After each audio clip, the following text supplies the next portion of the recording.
Good morning, you guys. Welcome back. We are going to finish Stuck in the Stone Age this morning. So this is the last and final chapter, chapter 30. Make sure you stick around till the end of the video and I will show you how to go onto our Google Classroom account and find how you can help me pick which book we read next.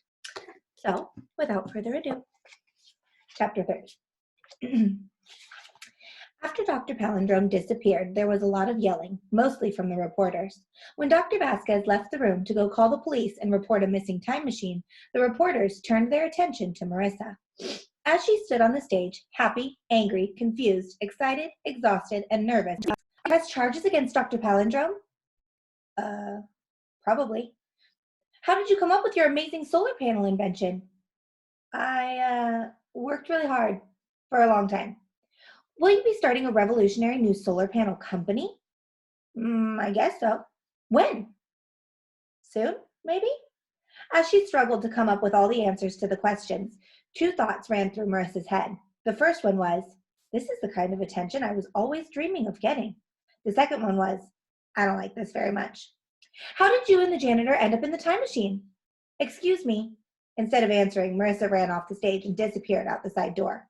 Hey, where's she going? She can't just leave like that. We're having a press conference. Let's go after her. Wait! Tom threw himself between the journalists and the doorway. I'm sure Dr. Morris will be back really soon. In the meantime, I guess I could take your questions. I've got a question for you. It was Jason. He loomed over Tom menacingly. You're the janitor everybody thought was dead, right? That's right. Tom gave Jason a big smile. In return, Jason gave him an equally big, angry glare. You know you can't have your old job back, right? Just because you're not dead, right? Because that position's been filled by this guy. Jason put up both fists, thumbs sticking out and pointing at himself. Then he retracted the thumbs, leaving just the fists up as a not too subtle warning. That's great. Tom grinned from ear to ear. Congrats on the new job.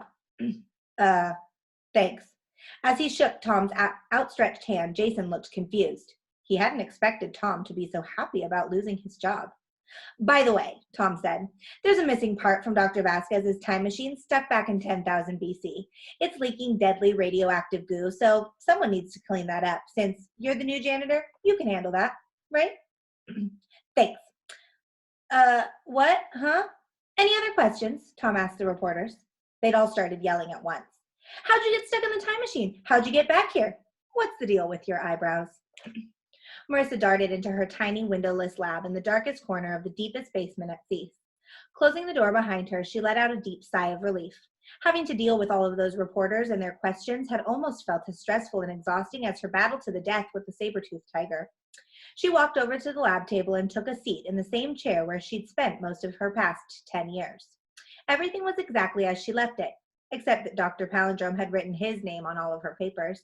She'd have to fix that, but it could wait. She let out another sigh, sitting alone in her lab again, as after everything she'd been through was giving her very mixed feelings. On one hand, she'd been terribly lonely during all of those years in this tiny windowless room. On the other hand, it was where she had done the most important work of her life. As hard and frustrating as that work had been, it was also deeply satisfying. She'd created something new, and not just new, but important. Marissa cringed. Tom, I'm so sorry I cost you your job. It's fine. It's better this way. You were right. They were just kind of using me. After the press conference, I tried to warn the new guy about that, but he didn't really want to hear it. He's kind of got an attitude. You really don't mind losing your job? No, I'm totally cool with it. Hey, are you hungry? Marissa suddenly realized that she hadn't eaten in ages. Literally. Oh my gosh, yes, I'm starving. Do you want to go grab some lunch in the cafeteria? Marissa smiled at the thought. I would love that. Oh, wow, this is delicious, Tom said through a mouthful of sandwich. The bacon and avocado really take it to the next level. The sandwiches are the best thing about Cease, Marissa replied through her own mouthful. I'm really going to miss them. Wait, you're leaving Cease too? Why? Because I need to start a new revolutionary solar panel company. Oh, right. I mean, that's kind of the obvious next step, isn't it? Absolutely, Tom nodded enthusiastically. You pretty much have to. His eyes widened. Oh, geez, I almost forgot. He pulled a piece of paper out of his pocket.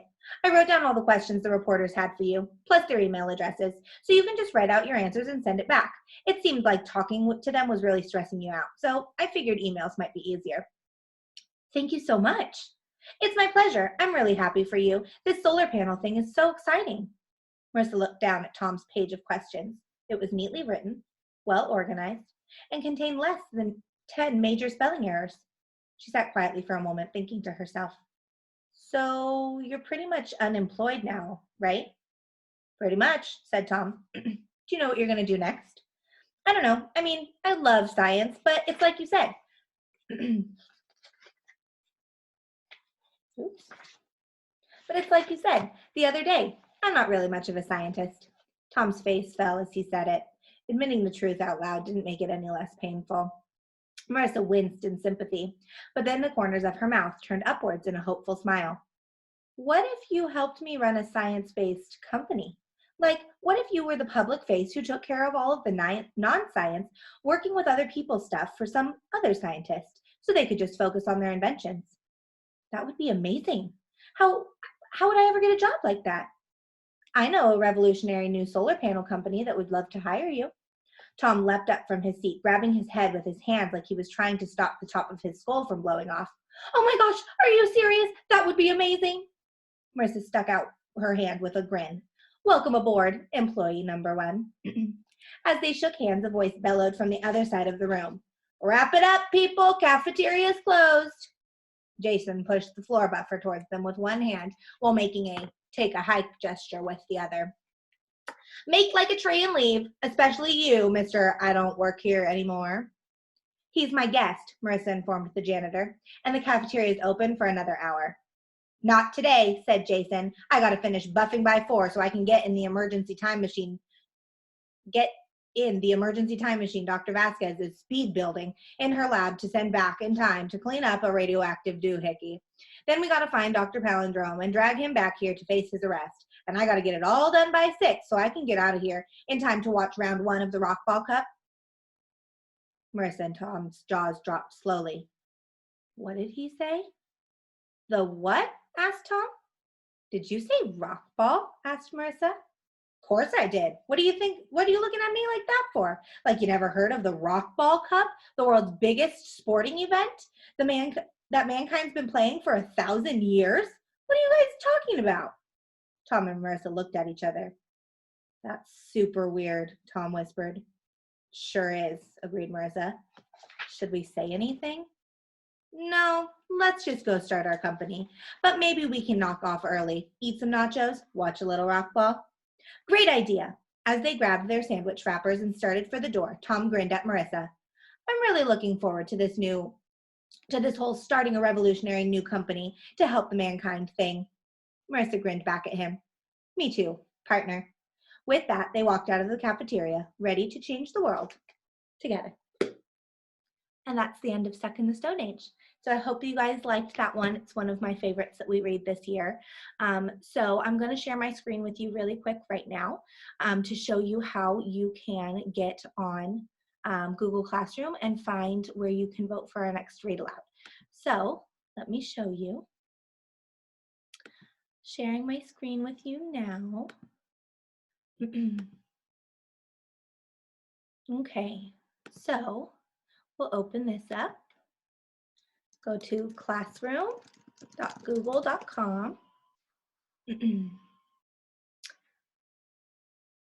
you'll click on Mrs. Smith's class. And then it should be in this first stream of things up here. It's the third one down as of now. It says Lauren Smith posted a new question. Which book would you like to be our next read aloud? So you can click there to find it. You can also find it in the classwork tab under distance learning resources.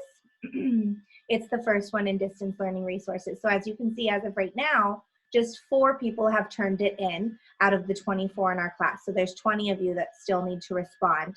I'm gonna close this quiz survey today at the end of the day. So by the end of the day today, if you would like to contribute and vote, I need you to sign on and look at it. So what you'll do is you'll click on the question and it will pull up this screen for you. In this screen, you will see some directions across the top. It says review the Google Slides and read the summary of each book, then select the book you'd like me to read next. So you'll click on this Google Slides presentation. It will pull up this, and you can see here are the 4 choices that you have. So the first one is Pax, the second one is Out of My Mind, the third one is Because of Winn-Dixie, and the fourth one is Charlotte's Web. So you'll want to look at each of these slides, read the little summary that I've included, check out the cover, and then come back to Google Classroom and make your selection here. So only vote once and pick the one that you would honestly like me to read next. So that is all I have for you this morning. I look forward to seeing which book we choose next, and I will talk to you all soon. Goodbye.